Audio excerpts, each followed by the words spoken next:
They called it the Harlem Gold Rush, pennies wagered on dreams, millions changing hands far from Wall Street. Madame Stephanie St. Clair ran the numbers, and Ellsworth Bumpy Johnson kept her empire safe. But when Dutch Schultz, New York's most ruthless mobster, tried to steal it all, Harlem exploded into a war that left over 40 dead.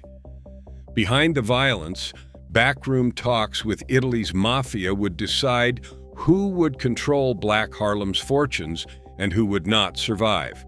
But what secret deal forced the city's criminal order to redraw its boundaries forever? The answer starts at Harlem's street corners, where the stakes were more than money. Every morning in Harlem, numbers runners fanned out through crowded streets, collecting slips from hopeful bettors. The game was simple. Pick a three-digit number, hand over a penny, a nickel, or maybe a dollar, and wait for the draw at the end of the day. Odds of winning ranged from 5 to 1 to 10 to 1, far better than the state lottery decades later. Most bets were tiny, but the sheer volume meant policy banks handled thousands each day. By nightfall, the winning number was set, usually pulled from the published totals of horse racing bets or bank clearings, making it seem fair and unrigged.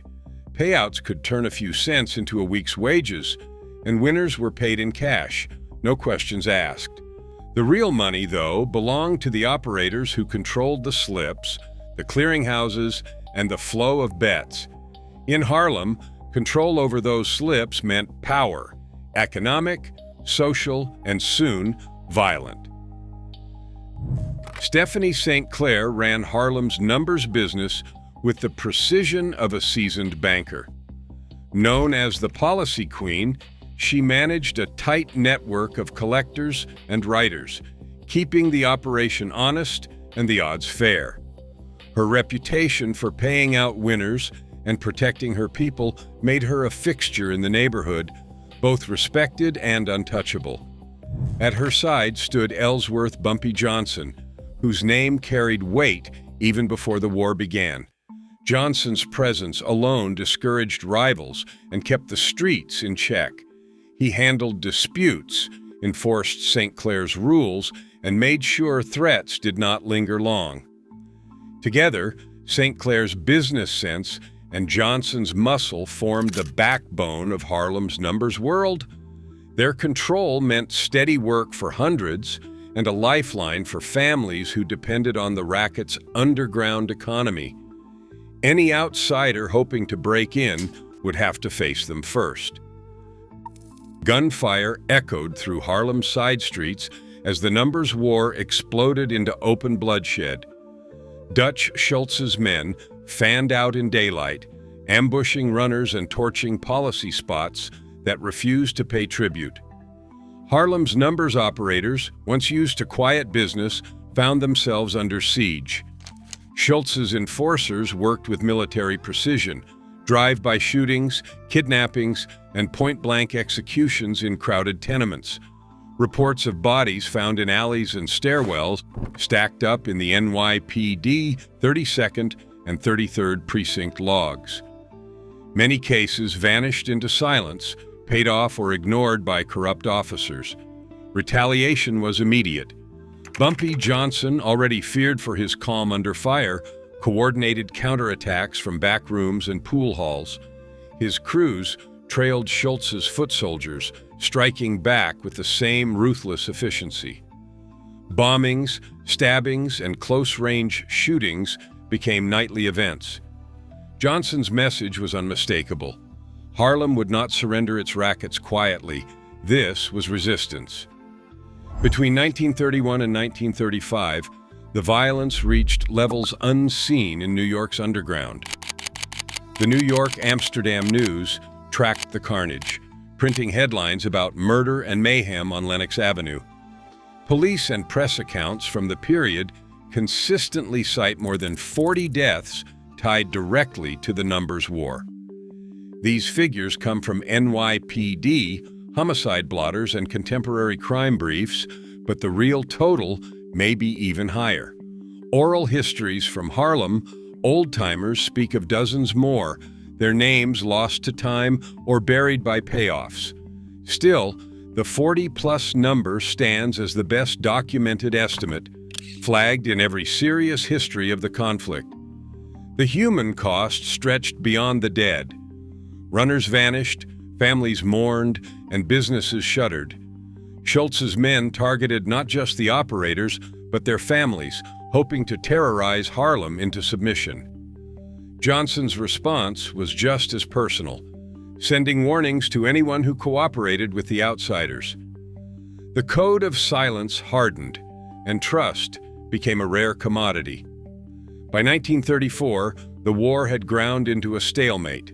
Schultz's firepower could not break Harlem's core resistance, but Johnson's counter-hits drained both money and men.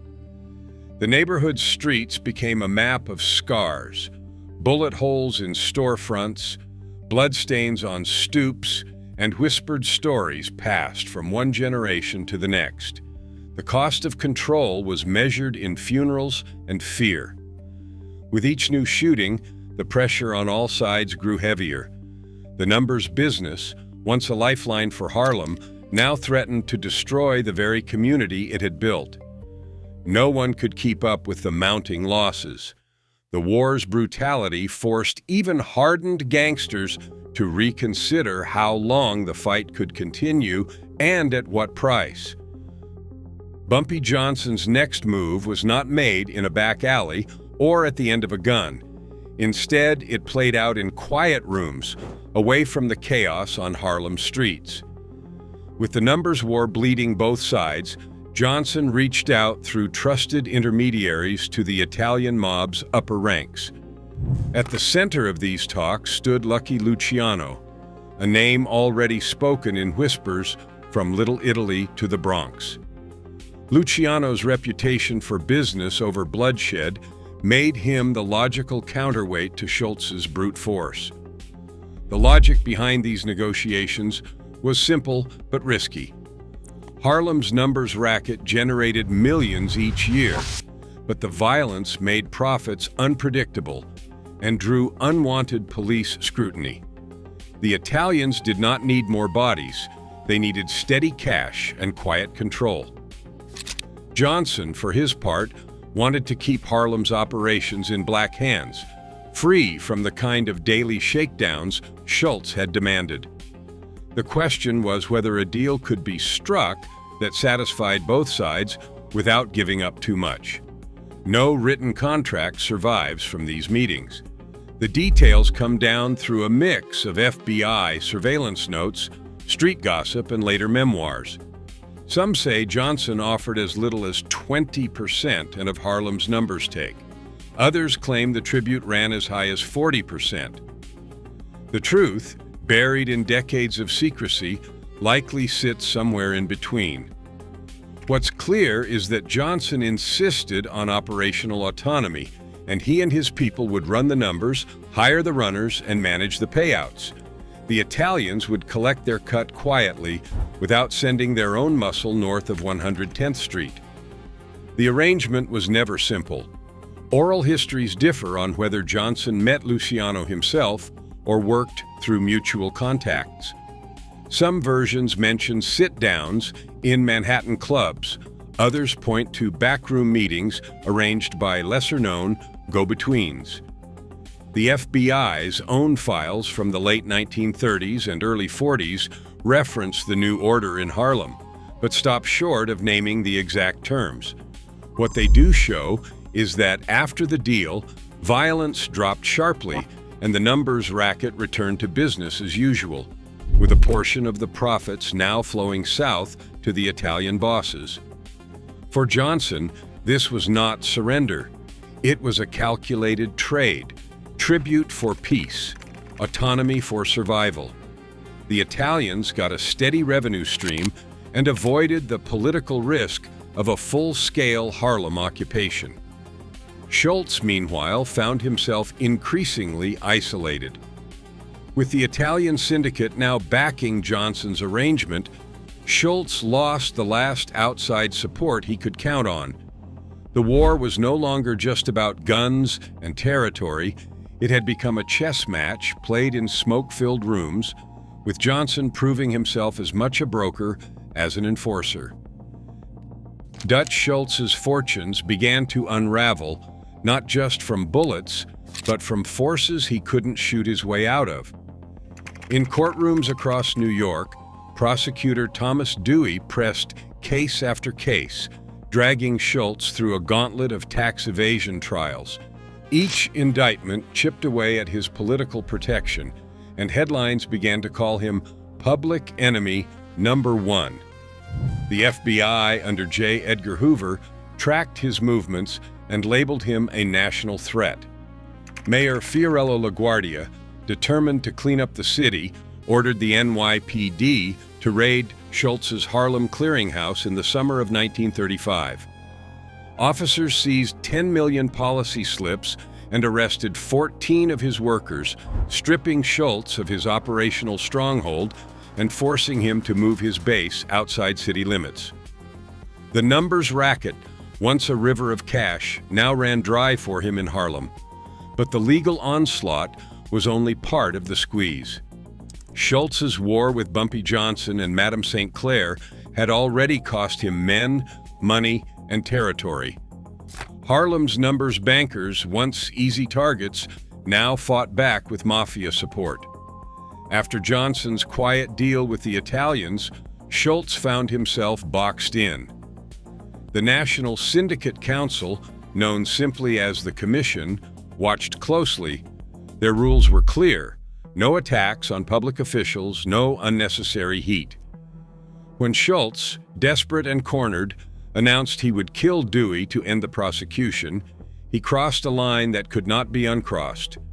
The Commission had built its power on profit, not chaos. Schultz's plan threatened to bring the full weight of the law down on everyone, Italian, Jewish, and black operators alike. The Mafia bosses, including Lucky Luciano, called for a meeting. Schultz's proposal to assassinate Dewey was met with cold silence. The Commission had seen what happened to gangs that drew too much attention: swift, merciless retribution from the state. Allowing Schultz to act would put every syndicate operation at risk, from Harlem to Little Italy to the Bronx. The calculus was simple: one man's ambition could not outweigh the safety of the entire organization. Schultz, once a valuable asset, had become a liability. The decision was made quietly, efficiently, and without debate. By the fall of 1935, Schultz was isolated. He had lost Harlem to a negotiated peace he could neither join nor disrupt. The law was closing in. His own allies were turning away, and the most powerful criminal council in America had decided he was too dangerous to keep alive. The war for Harlem's numbers racket had become a public crisis, and Schultz's fate was sealed not by a rival's bullet on the street, but by the cold logic of men who valued order over chaos. October 23, 1935. Dutch Schultz sat in the back room of the Palace Chop House in Newark, New Jersey, nursing a meal and the last of his options. 4 men entered quietly, their faces familiar only to those who understood the syndicate's way of handling problems. Schultz, alone in the restroom, never saw the gunman.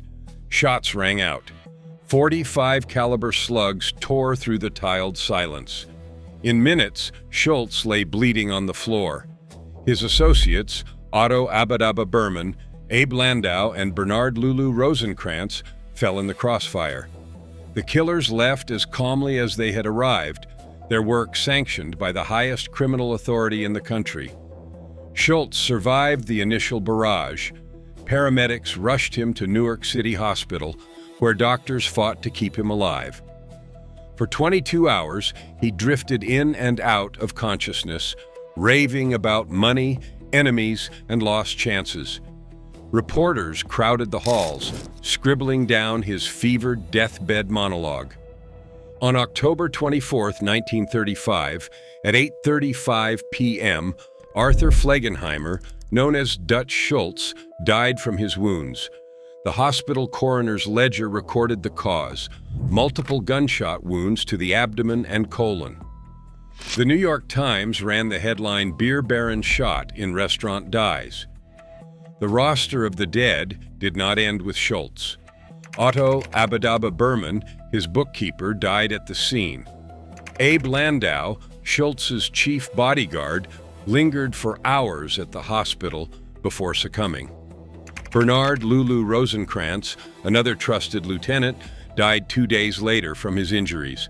Their names appeared in obituary columns and police logs, the final tally in a war that had claimed dozens more in back alleys and tenement stairwells.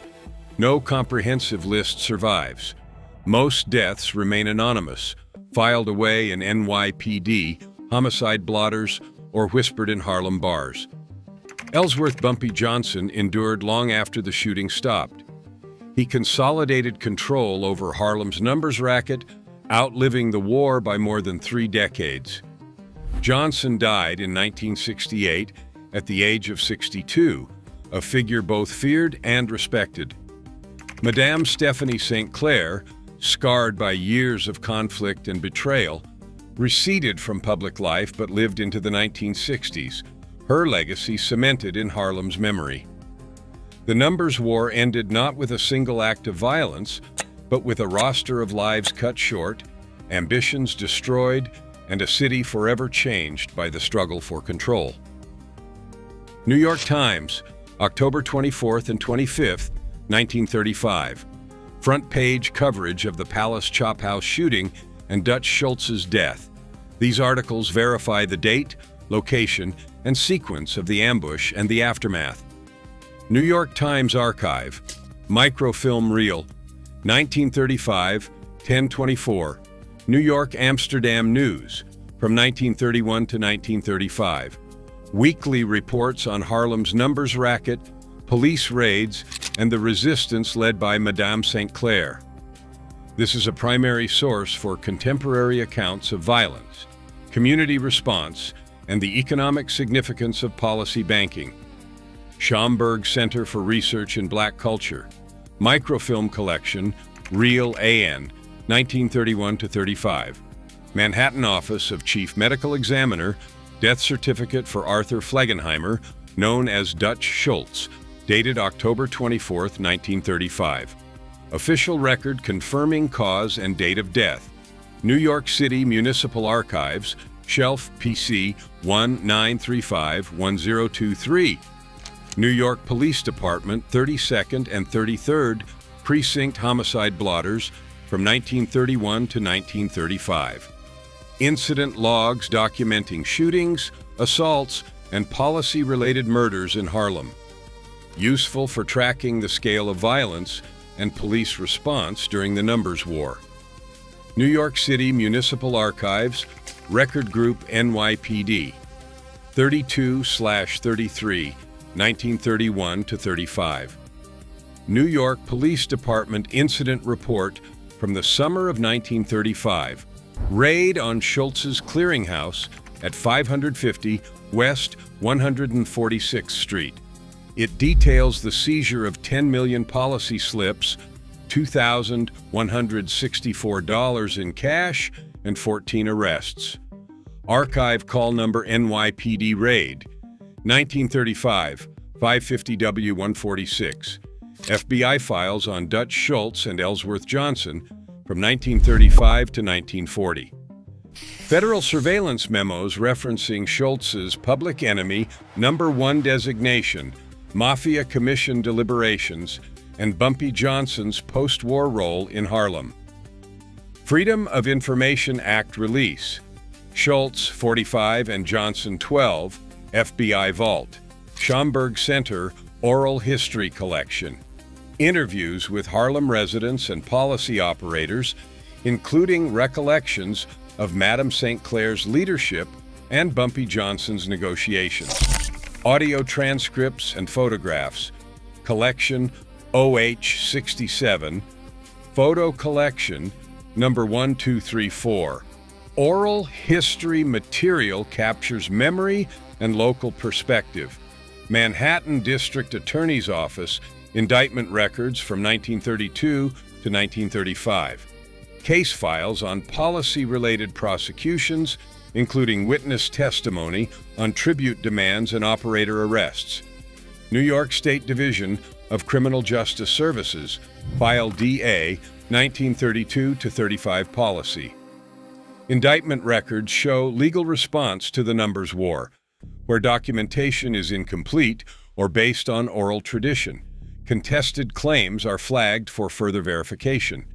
Specific casualty lists, negotiation terms, and internal Mafia correspondence remain absent from available archives. All cited materials are available for public review at the listed repositories. Harlem's underground lottery fueled fortunes and drew lines of power that echo today. The uneasy deals forged in backrooms set patterns for organized crime's reach into black communities nationwide. Even now, questions linger about who profits when the law turns a blind eye. In every city, the struggle for control and autonomy remains unfinished. What power truly changes hands when the game never really ends? Share your thoughts below.